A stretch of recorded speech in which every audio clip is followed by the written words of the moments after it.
Elizabeth Rojas. I'm the Cincinnati 2030 District Director. And today we have, for our 50% Solution Series, we have EVunited, Abby Roen, who is joining us. And we also have Andrew Conley from Clean Fuels, Ohio. Both of them will be talking with us about getting EV charging stations implemented in our businesses and workplaces, and also, the possible funding that's coming down the pike. So we appreciate that.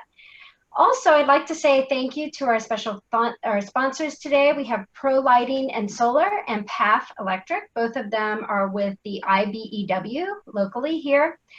And they're both 2 of 6 organizations, contractors that are certified nationally to install EV charging stations. So thank you very much. And so without further ado, I'd like to just say thank you all for joining us. And as we learn about EV charging and kind of what it looks like within our workplaces, I'd like you all to take the time and opportunity to really utilize the resources here in our virtual room today. We have a lot of knowledge, and I know that I get lots of questions about how to implement EV charging, and really Andrew and Abby are here to help us today. So please ask any questions. Feel free to fill them in the chat box. And at the end, we can open it up for anybody to ask any questions you'd like. So, all right, if you would, please mute yourselves, though. Thank you so much. I'll hand it over to you, Abby. Awesome, thank you.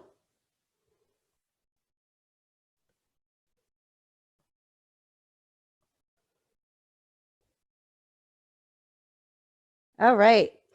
Are we up and running? Everybody can see my screen? Great. So welcome. Thank you all for joining our discussion today to supercharge your plan for electric vehicle charging stations. As Elizabeth mentioned, we are muting participants, but please feel free to utilize the chat function to submit questions. We have devoted some time at the end of the session together to answer those questions and other things that are on your mind.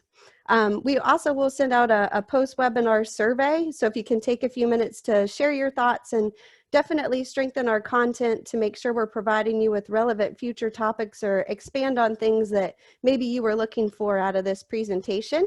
Thank you to our partners at the Cincinnati 2030 District and Clean Fuels Ohio for supporting this webinar and expanding the EV awareness and infrastructure throughout the state of Ohio. So I wanted to kick off the webinar with a quick introduction of our EV team. I'm Abby Roen. I lead EVunited's business development team. I'm located in Central Ohio in Columbus. My team's geographic reach covers the entire US. I'm responsible for developing industry partnerships like this and educational resources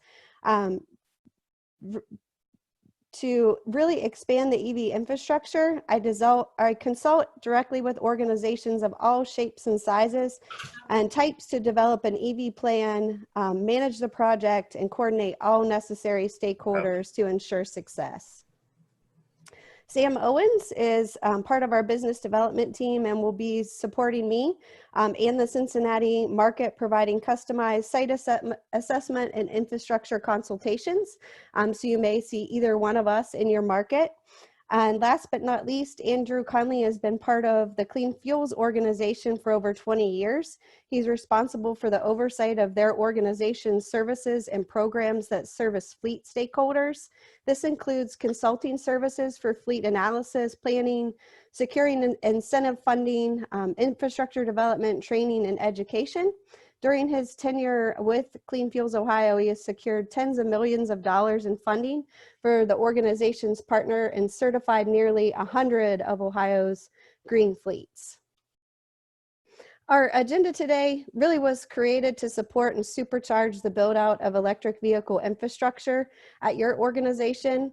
Undoubtedly, the pandemic has created a bump in the road. As we emerge, Bloomberg analysts project clean transportation will continue to accelerate, refueling the demand for EV stations where we all live, work, and play. Gas prices are starting to return to pre-pandemic rates of 2.07 a gallon, while the e-gallon has remained consistent at $1.06. So during our time today, we will discuss current trends like this in the EV market, review site benefits of EV charging, evaluate charging speeds, how to access your need for speed. We will discuss operational design and power considerations, as well as other mission critical fueling decisions.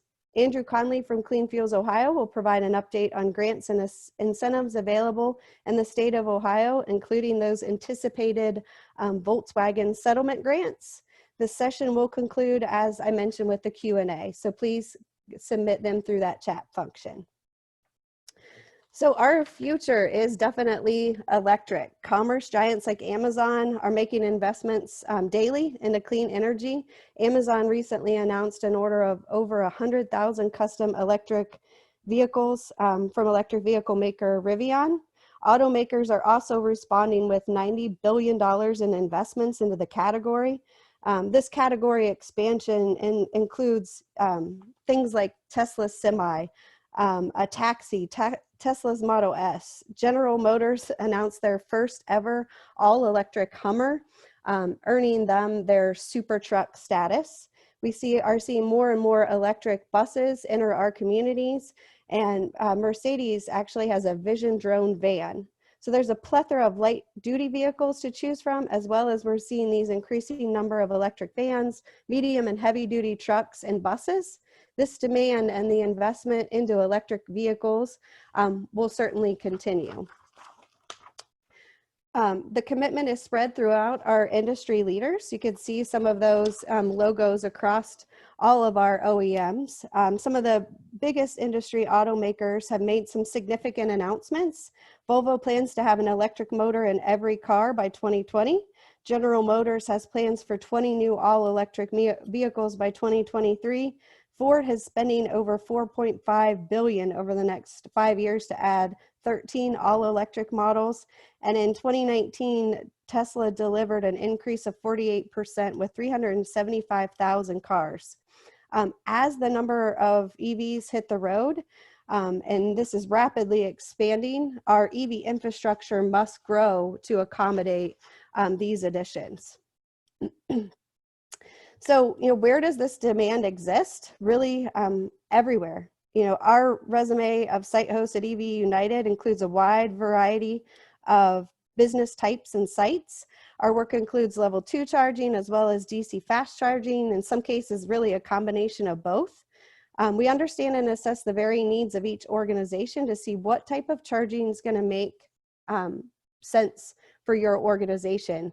I noticed with the list of registered attendees, we have a broad base of organizations within the Cincinnati community interested in charging, and that's really, really exciting.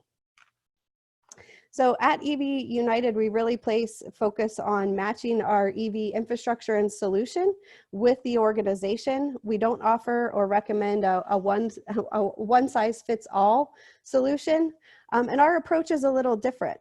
We are committed to expanding the infrastructure in the state of Ohio. As we mentioned, we are Ohio-based. We can offer a full turnkey solution or complement your existing plan, interjecting at any point along your project. We can also assist your team identify the need within your organization and really provide a benefit analysis of what adding EV charging to your fleet, your workplace, or your local community could accomplish. Our complimentary site assessment will help identify and support the operational needs of your site. We are certified and manufacturer trained on electric vehicle make-ready requirements and equipment installation. Our local electrical partners are involved in the design process to ensure that we've made the necessary upgrades to support your stations. We have also, our installer partners have deployed thousands of stations in service areas, demonstrating a consistent and reliable track record. And our team will help you engage all necessary stakeholders, whether that is your electrical partner, your local utility provider, to really ensure that the project as a whole is a success. Our team will create an infrastructure design plan, manage the process and all the details, including the site survey, preliminary design, engineering and construction drawings, all the way through construction and commissioning. Our equipment and network solutions will be right-sized to support your existing project scope and also give you ways and ideas to ensure that you're scaling to meet future demands. This customer-centric approach includes project management, grant and incentive evaluation, and implementation support long after your stations are installed. So let's walk through, some of the site design considerations together.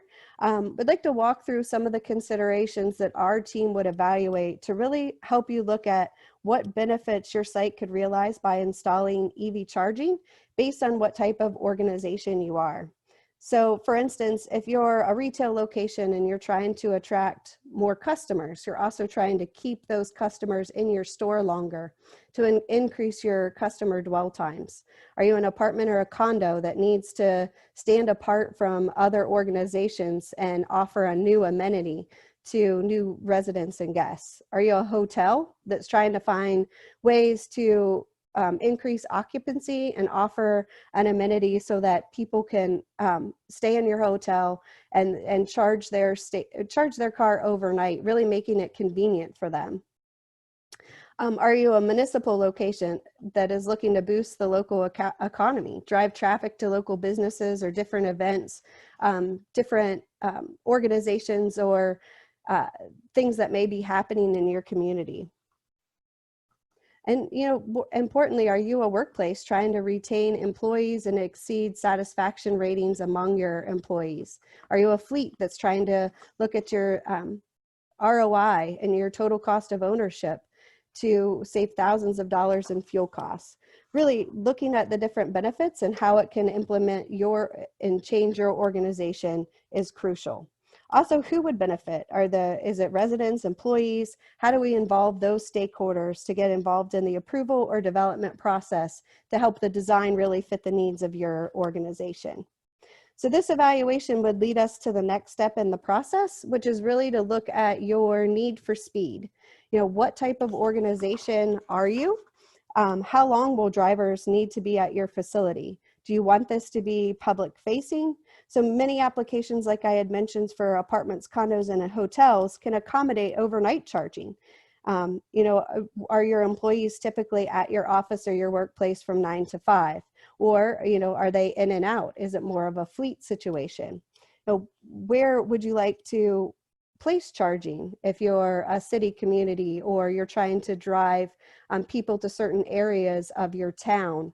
Where would that be located, and what do drivers do in that area? Are you trying to bring them in off the highway to eat and spend money in the shops in your community? So when we can help you look at what type of charging station is best for you, and also look at the different charging speeds and the voltage required to have that type of charging in your facility.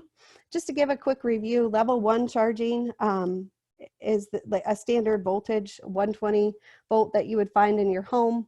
The charge time for a car can be between 12 and 40 hours, so not really that effective or that fast from a charging speed time, only giving 2 to 5 miles of range per hour of charge.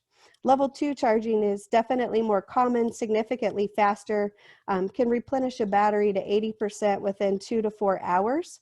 The voltage requirements increase for this application, as well as our DC fast charging. DC fast charge will provide the highest RPH or range per hour with the shortened anticipated charging time, which can be anywhere between 15 to 45 minutes. So these options currently represent wired solutions available in the market. EVunited also offers portable DC fast charging as well, if your infrastructure needs require a different option that can't be hardwired. So once you have your operational considerations like these and you have a functional and financial goal in mind, what you really need to evaluate and look at is the flow of your organization and how EV charging can impact those. So some things to consider is, when is your site operational? Is it day and night? Is it just during the day? Will the site have a set number of users or variable users? Will it be open to the public? How many drivers will visit this site per day? Is this pretty routine, or is there anything that would spike the number of drivers that come in and out of your site? How many vehicles are assigned to a parking spot? Is the parking spot itself assigned to the particular car, or can people park anywhere that they want to? Will this meet any type of corporate sustainability goal? You know, those are important. And what type of information do you need to be collecting to be able to show the impact that EV charging is having on your organization? Where could visitors go while charging? Are there restaurants? Are there places that they could walk to, places they could eat, shop? And who will pay for the electricity? Is this something that your organization is prepared to pay for, or do you need a way to be able to recoup that from the driver? How long will these vehicles need to charge? You know, is it standard 2 to 4 hours would be, you know, okay, or do you really need the DC fast charging option? Now, how do you move the max number of cars in and out of your facility? And what is the number of proposed spots or EV ready spots? Does your city or state have requirements that, you know, we're required to have a certain number of EV spots ready? Or, you know, are there requirements that could be coming on the horizon that you want to make sure you're future-proofing your organization? And lastly, what type of data would you like to measure? You know, do you need to see the number of gasoline, gallons of gasoline saved? What is your core business or your core element that you're trying to show your ROI on your investment? So as you can see, there are a lot of variables to consider. Our EVunited can help you answer these questions, and again, prepare your organization for the future. As part of your needs assessment, you will also need to determine how and where your vehicles need to charge. So if you're a fleet operation or you're looking to expand a fleet of cars in your organization, charging will begin at the depot. So there's different ways that people can charge. So depot would be behind the fence. You could have a combination of AC level 2 or DC fast charging stations. The benefit of depot charging is to know where the vehicles are charging, they're ready for service, real-time updates. But in the flip side, do you want your location to be an en route or a public station, allowing drivers to pay for charging at your stations? Do you need the ability to allow the public to use the EV station, or would you prefer only employees have access? You can manage and view, you know, reports that would capture all of this from a charging session standpoint, and you could even delegate some users to use the station for free and others to be charged. So moving on to the site design, there's many things to consider when you look at the design. Where will this station be used the most? Where should you place the station to make sure that it's going to be easy for the drivers to use? Is it near a power source that will reduce your cost? And once you locate that power source, is there a spot nearby that can accommodate it? Also, from a site logistics standpoint, where would it be more beneficial? Do you have any stakeholders within your organization that, you know, need to weigh in on that decision? Visibility, do you want the station to be visible to the public? Do you want them to be able to see it from the road? And from a safety standpoint, you know, is this area well lit? Is there standing water around where the station would be potentially located? Lots of things to consider as you plot out the ideal location for your station at your site. So now things are getting really exciting as we move into, you know, the electrical demand. So you've assessed all of your operational needs, you've created this charging plan, and now it's time to really evaluate your electrical infrastructure. The electrical capacity can really be evaluated at any time while you're doing your planning. You will need to determine where the charging stations will be located and evaluate the electrical capacity needed to support the number and type of stations, you know, whether it's level 2 or DC fast charging or a combination of both. It's important to have a good understanding of the current power availability to determine what would be needed and those associated costs. So definitely lean on our EVunited team as you ask yourself those questions. So electrical capacity, for instance, Is there extra space available in your current panel? How much? Is there enough for the project that you have now, or should you be planning for this project and phase 2? How can you connect to the existing power grid, or can you? When you are faced with the utility consultation or working with your utility provider, do you need a new service? What type of service is required and available? Is a transformer nearby that can easily be accessed?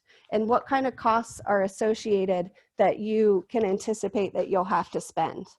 And finally, looking at the design and installation, what type of civil or electrical drawings would be required, and what type of permits will be needed for that type of scope of work? It's definitely important to work with your utility provider as well to evaluate energy costs and the impact of level 2 or a DC fast charger. Things like, does your contract have a maximum kW or contract capacity? Evaluating these costs and creating a EV pricing policy can allow you to recoup these electrical expenses now and down the road. In addition, the amount of power that will be needed now as you scale your EV infrastructure could result in a substantial increase in the demand for power at a given time. Spikes in demand can also lead to spikes in costs. To counteract this possibility, considerations can be given to avoid charging during peak times or creating an artificial peak by stacking the load. Controlling the load or sharing power among multiple vehicles could be an important part of your infrastructure strategy. So plan at least 5 to 10 years in the future. If you don't plan for expansion, you can plan to spend the same on capital costs 2 to 3 times over each time that you look to expand your infrastructure and accommodate more vehicles. So when you're moving through and really looking at that future focus, or 5 to 10 years down the road, you really need to plan and design with the future in mind that can save those infrastructure and administrative costs. Some items that you could consider during your analysis would be funding. Are there funding sources available now? Do we anticipate there could be some in the future? Does my utility provider have any type of incentive? Are there federal tax credits available? At EVunited, we also have lease options for our equipment and CapEx plans to help offset your cost of investment. Also for demand, what is your current demand based on, and how do you anticipate that will be in 3 years? And really looking at how will I recoup the electricity costs.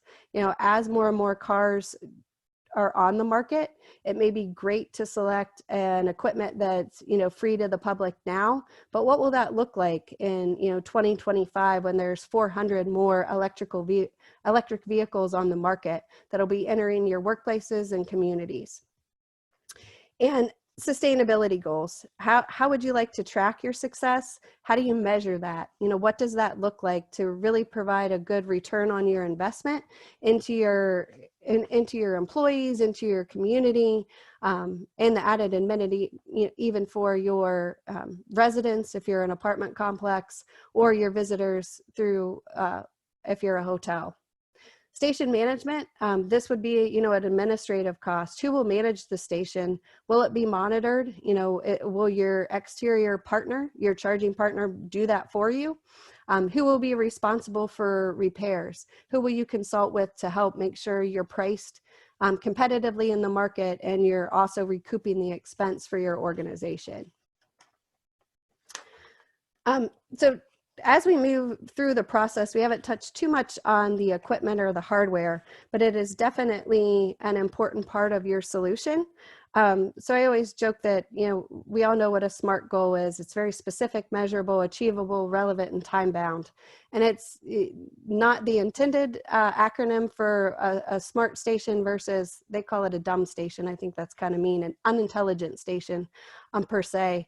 But really, you want to be able to have things that are measurable, achievable, and time-bound. So a smart solution will give you those options versus the unintelligent or the dumb stations. So are you going to offer electricity? Network chargers versus non-network chargers can both do that, but what they can't is they won't be visible to drivers. So if you're trying to promote public use of your station, that non-networked station or unintelligent solution won't be visible to drivers. And certainly it won't be visible and allow them to know that if it's being used or not used.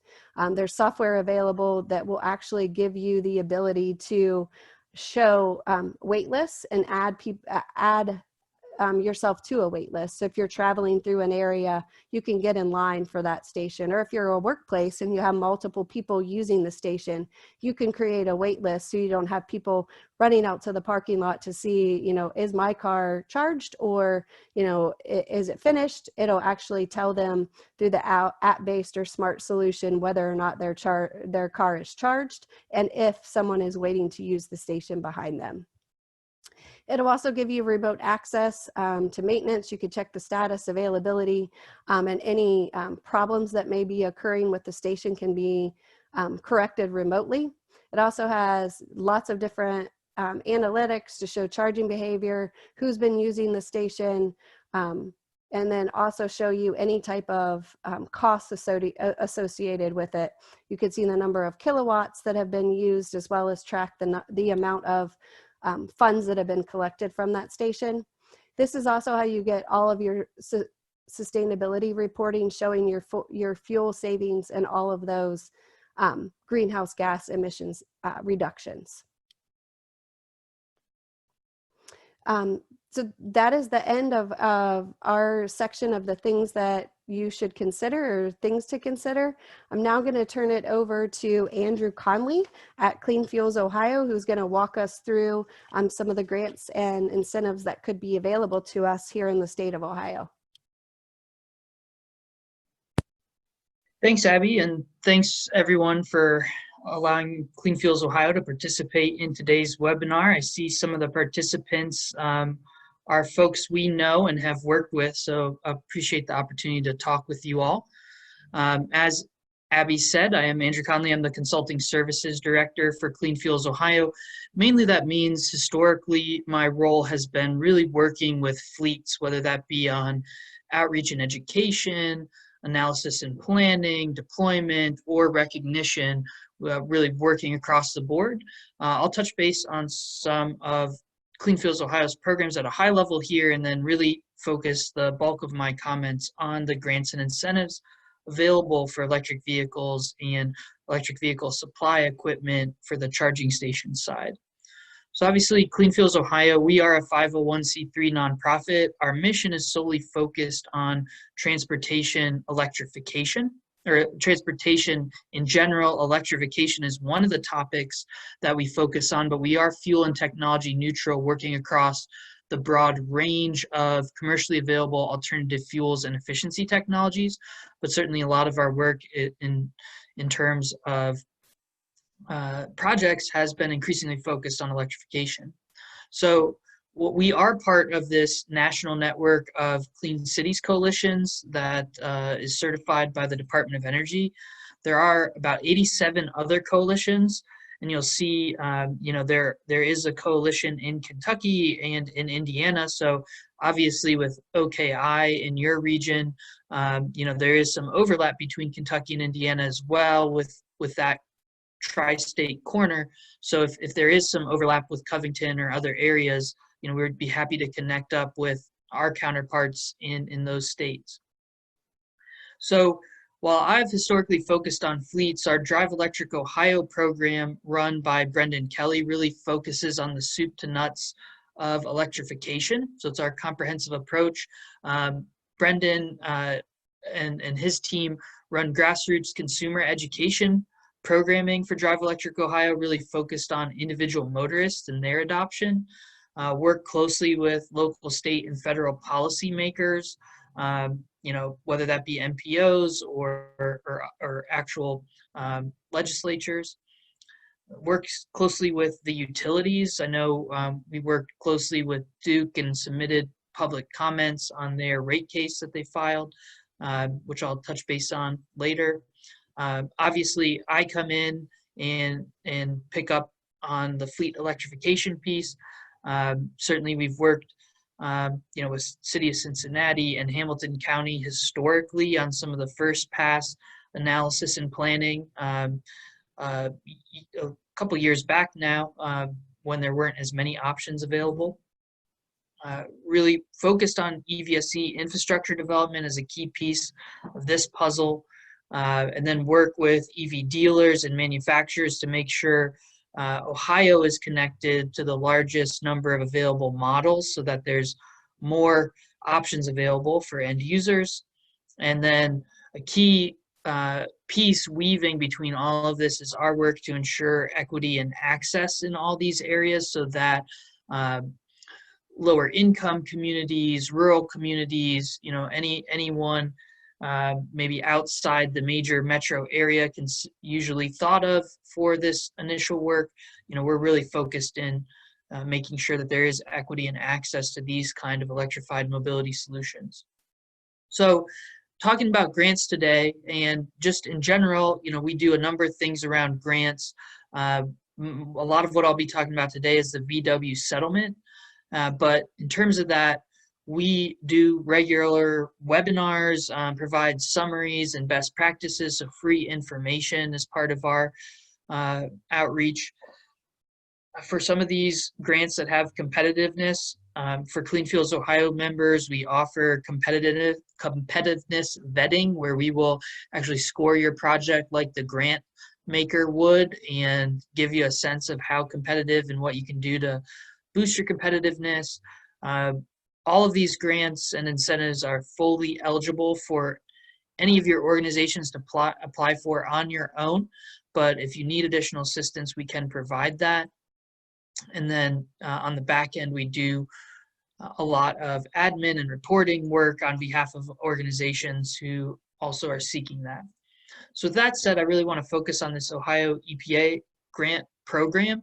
As you can see from this slide, I'm sure all of you are aware, but Volkswagen itself was fined for getting around the emission standards of their vehicles.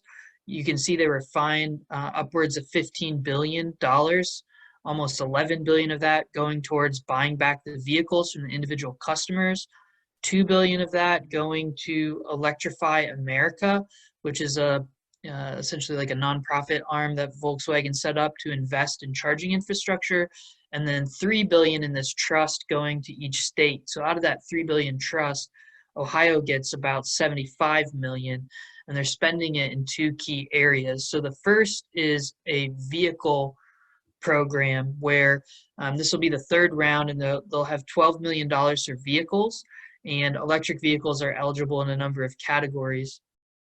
The second opportunity that I'll discuss here is an $11 million that they'll be investing in charging stations throughout the state. That will include both level 2 and DC fast chargers. And then the third thing is they are planning to release a $3 million pilot program for EV school buses. I know about a year and a half ago, we partnered with Duke and some of the folks on the call even, and hosted a webinar about that with some of the school districts in the region.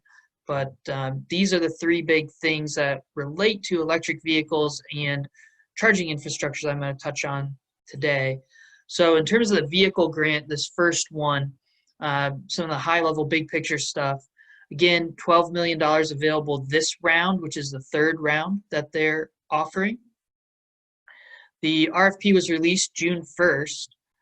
They've held 3 webinars from the EPA. Clean Fuels Ohio has held an in-depth webinar. So those recordings are available, and then Q&As from those are also posted. So you can view the slides, listen to the recordings, see the Q&A if you want more details. The applications are due August 7th for the VW vehicle grants. And the timeline is they would announce these in October, November this year. So the key thing with these are grants for class 4 through 8 diesel vehicles, class 4 through 8. So think of like a E450 utility van, small box truck and up to a semi truck, so not sedans. So they are for class 4 through 8 diesel vehicles to be replaced with cleaner technologies, and they're eligible for entities operating in these shaded counties. So obviously you see the solid quadrant of Southwest Ohio is eligible there. So all of your entities are eligible. This funding program has a couple different buckets. They have on-road fleet category, and of the $75 million, these are the amounts that they're planning to award in each of these categories. And you can see they've awarded, half to 2/3 in some of these categories and none yet in the EV charging category.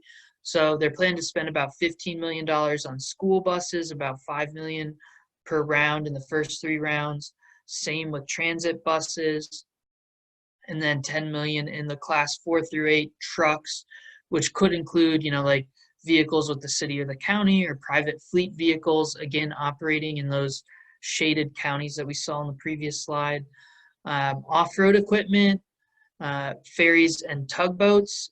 You can see they've awarded the bulk already there, but obviously Hamilton County has a big port there on the Ohio River. So if there are projects there, they would be interested in considering more. Airports and cargo handling equipment, you can see there's a big chunk left to spend there. However, Cincinnati's structurally, sidelined here because of the airport being across the state line. But there are probably other smaller regional type considerations here, particularly in the port and cargo handling capacity. These types of projects have to go electric.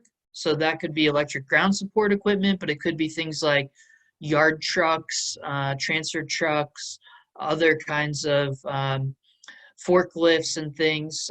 So if there are distribution facilities beyond the ports, those are eligible. Same with switcher locomotives if there's any intermodal ports or freight yards.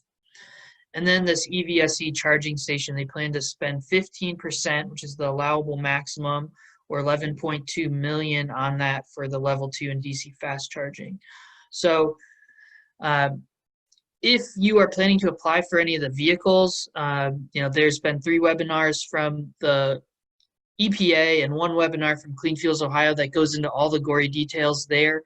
Happy to also talk with anyone about more details if you have a project in mind and want a quick take on is it eligible, how competitive it is. But I'll leave it there now for the purposes of being brief on this one since other resources are available. The next up with the VW funding is this EVSE grants timeline. So the big thing here is they have released a plan for the state in terms of how they want to spend their money. And it has only a little bit of information in it. So they plan to spend the whole 11.29 million on EVSE. Everything they've been saying is that it's likely going to be split into 2 rounds, likely a first round for level 2 and a second round for DC fast charging. They have not released an official date when they plan to release it. We're hearing unofficially behind the scenes that this could be released as early as the 1st of July if the approvals are given by the governor's office.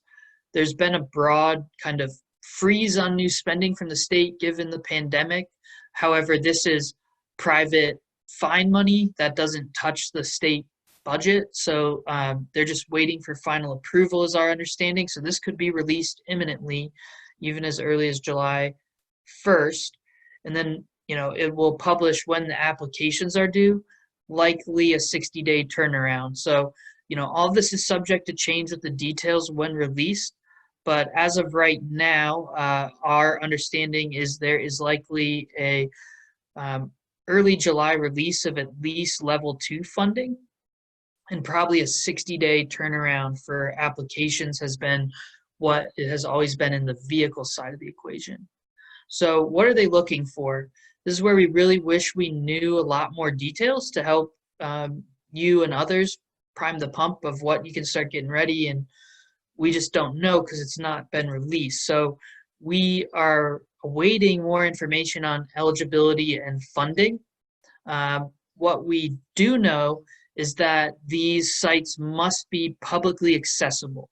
So what that means is, a workplace that's solely dedicated to their employees, that's not open to the public, that will not be eligible. A fleet like a city or a county or a private company where just the fleet vehicles are going to use this and it's behind a fence or a gate, that won't be eligible. So it must be publicly accessible charging.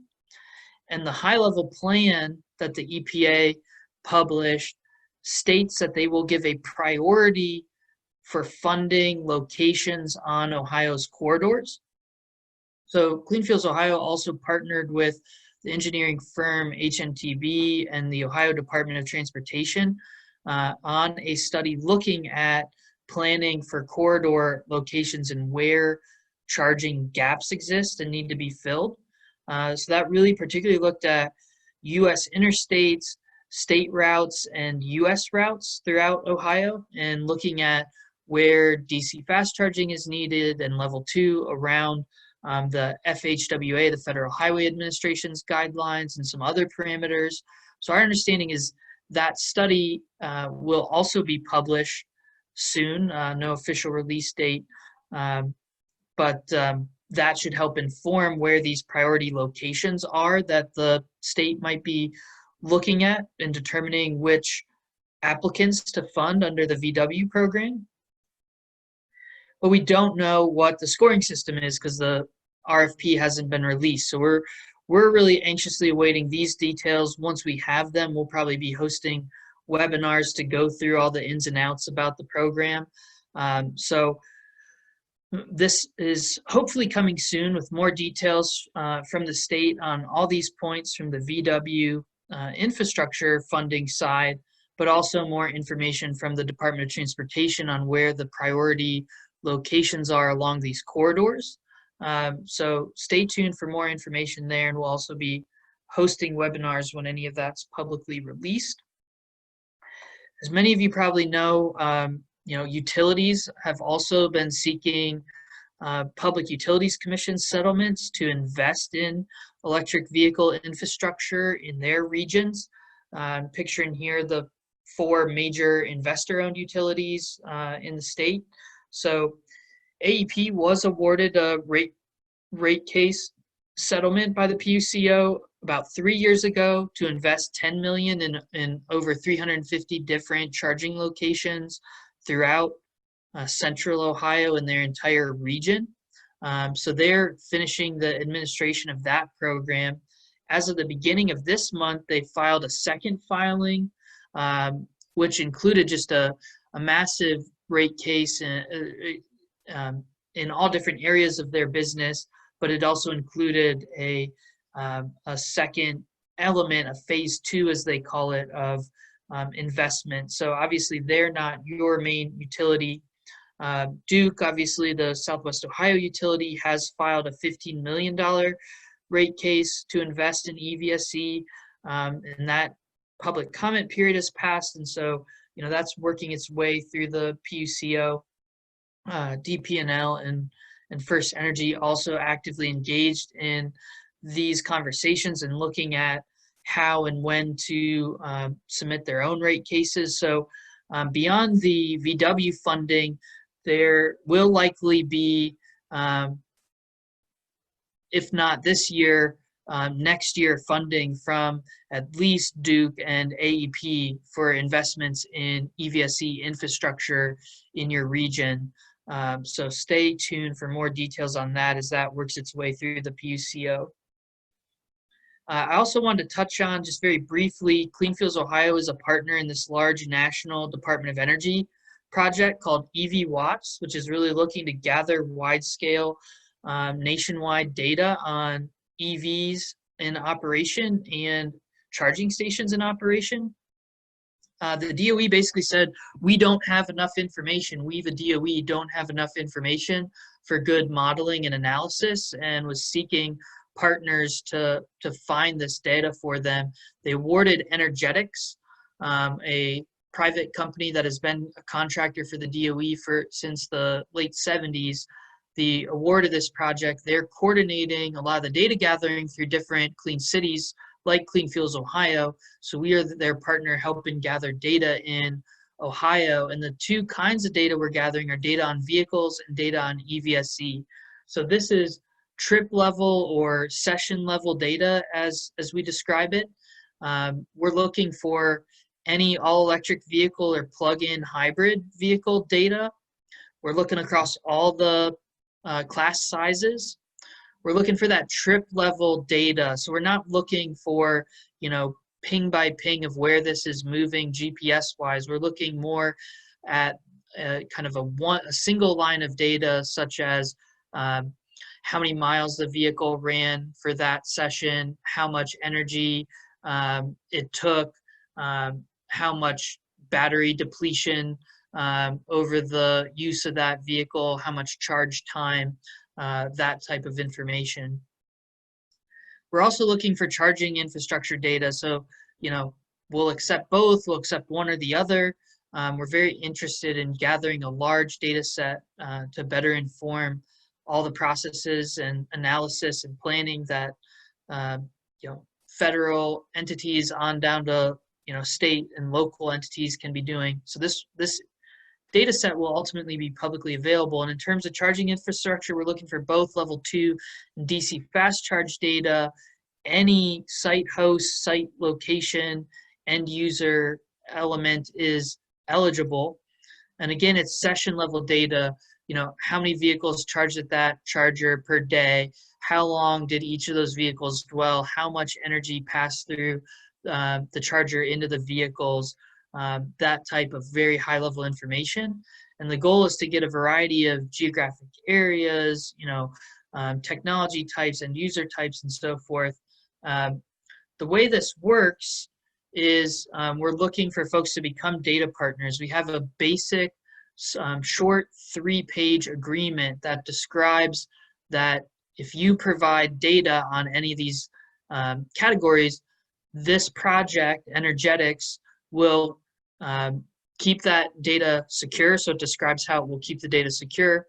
It describes how it will anonymize the data by removing any personally identifiable information, and how that data will ultimately be published. So we're looking for more data partners. If you all are site hosts for EVSE or run electric vehicles, there's ways that we can collect that data if you have telematics or session level data on your infrastructure.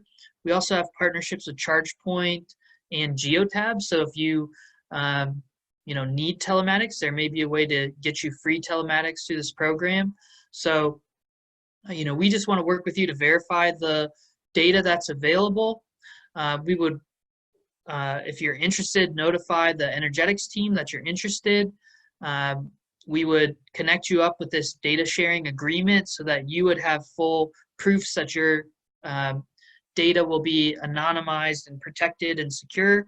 And then, once that data agreement would be executed, there's a simple portal system, a secure portal that would be available only to you for the upload of that data directly to Energetics servers. So there's a lot more information on this project on the website evwatts.org.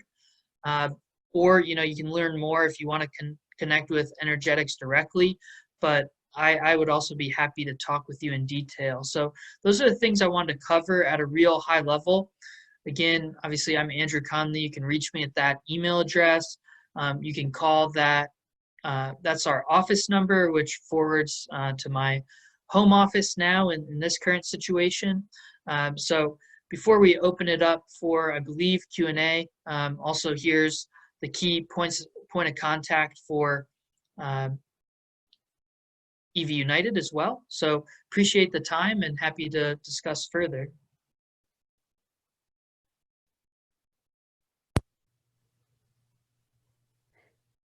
Thank you, Andrew. Elizabeth or Tom, have you fielded any questions that our combined team here can answer? Actually, I have a couple. Well, one thing I wanted to mention is I put into the chat box a link for people to access an application that the city of Cincinnati provides. And that's to get free parking at a parking meter. Now, I should mention that the city is closed right now. People are working from home. So it might be difficult to get that, those parking permits right now. But I just wanted everybody to have that link for the future so that they are aware that the city is promoting free parking at the parking meters in downtown. So that's one thing. And then I was wondering if maybe, Abby, you could talk a little bit about what you've seen when, like, let's say somebody's exploring EV charging for the first time in their workplace. Can you talk a little bit about what kind of steps they would take to make policies and kind of what they would do internally to help prepare for that? So there's a few things that you can do in preparation to implement workplace charging. We do have guides, once the charging station is implemented, our team can help establish a pricing policy as well as a use policy to help, control the demand and use of the station. But early on in the process, we can help support and create the need for EV charging. We can help with, surveys for employees to see, the number of potential employees that are interested in looking at EV charging or having that available to them as a workplace amenity. And then also work with the necessary stakeholders, whether that is the facilities team, the parking management team, to really look at the site from a comprehensive standpoint. So once the need's there, to really have everyone on the same page to understand where the EV market is going, to be able to gain upper management or ownership approval to take on and move through the next step to evaluate the site. Yeah, that's great information. Tom, do you have any questions? Did anybody ask any?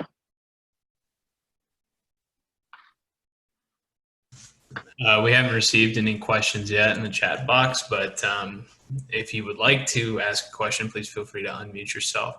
I guess I guess maybe I would frame one question in the context of Abby. Obviously, EVunited is a company that provides this service, and Andrew, obviously, Clean Fuels Ohio is advocating for this technological transition. Can you maybe share with the group some of the big things or misconceptions that you see from the business standpoint and the policy standpoint that you'd like to dispel or have the opportunity to dispel for people that might be hesitant to try to put in EV infrastructure in their facilities?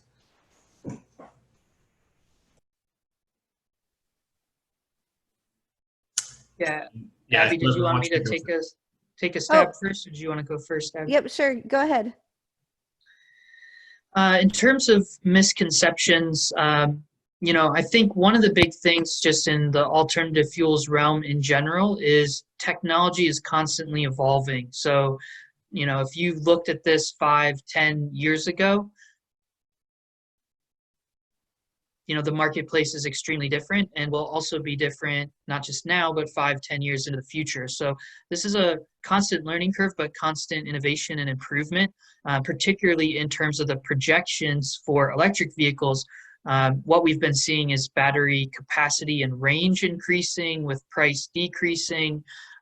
So that bodes well for operational parameters of these vehicles and financial parameters of these vehicles.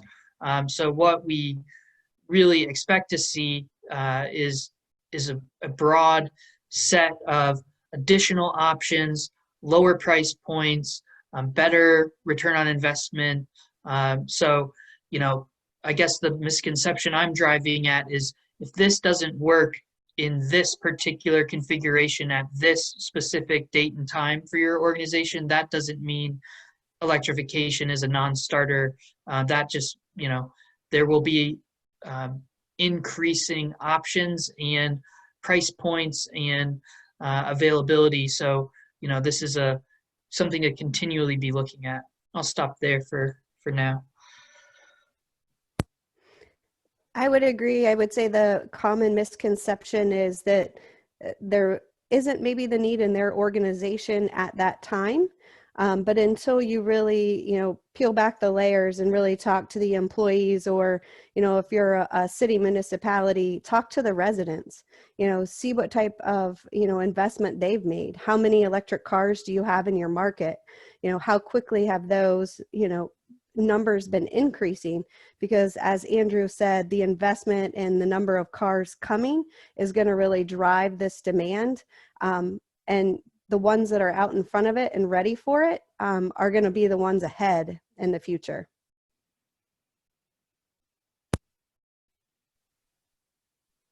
That's great. So it sounds like, for our 2030 district members that are looking to reach the 50% reduction goals by 2030, this really fits in well, I think, with an overall package of measures that one would adopt to kind of work from all angles. So having an assessment done and some of the information put in place early on so that you can make some of the decisions as you go, even if you're not ready and prepared at the moment to implement an EV charging program within your buildings, to kind of get it teed up for the future, I think is a good plan.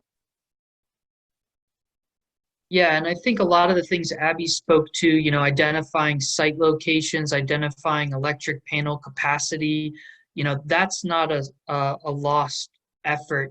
If you do that and it doesn't make sense, today, tomorrow to put a charger in, but exactly which spots you will target when, Duke funding becomes available, or whatever that key tipping point is, that is information that you can then pick right up from there and move forward with. So doing some of that site assessment and planning can get you a head start whenever the time is right.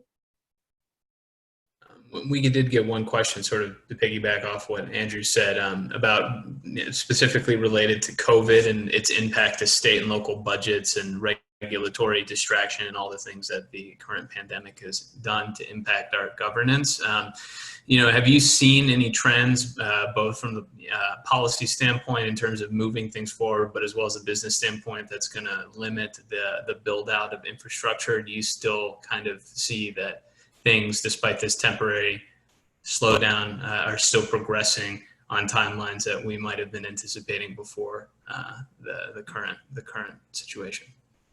Yeah, I've been speaking with folks at the Department of Energy and other aspects of the industry. I would answer that at the highest level first, which is to say, the overall trends and dynamics that are leading towards electrification, those are going to continue to progress. So, at some point we will be beyond the pandemic and closer to business as usual.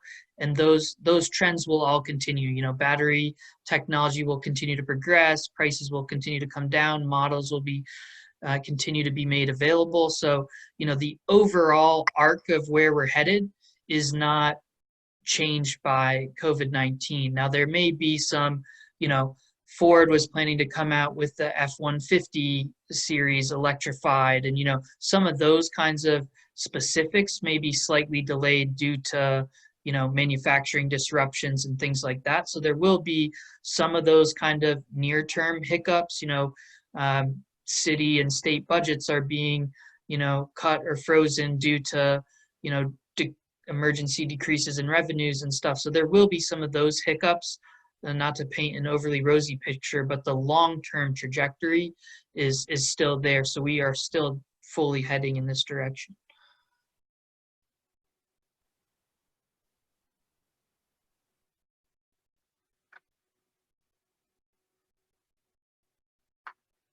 Well, Last call for questions, if anybody has any.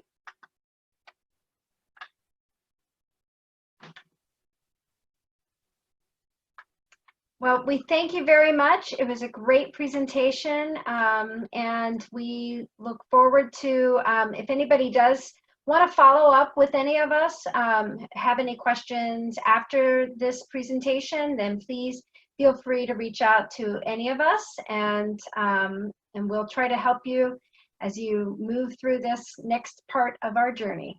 All right. Thank you all. Yeah, thank you. Take care. Thank you.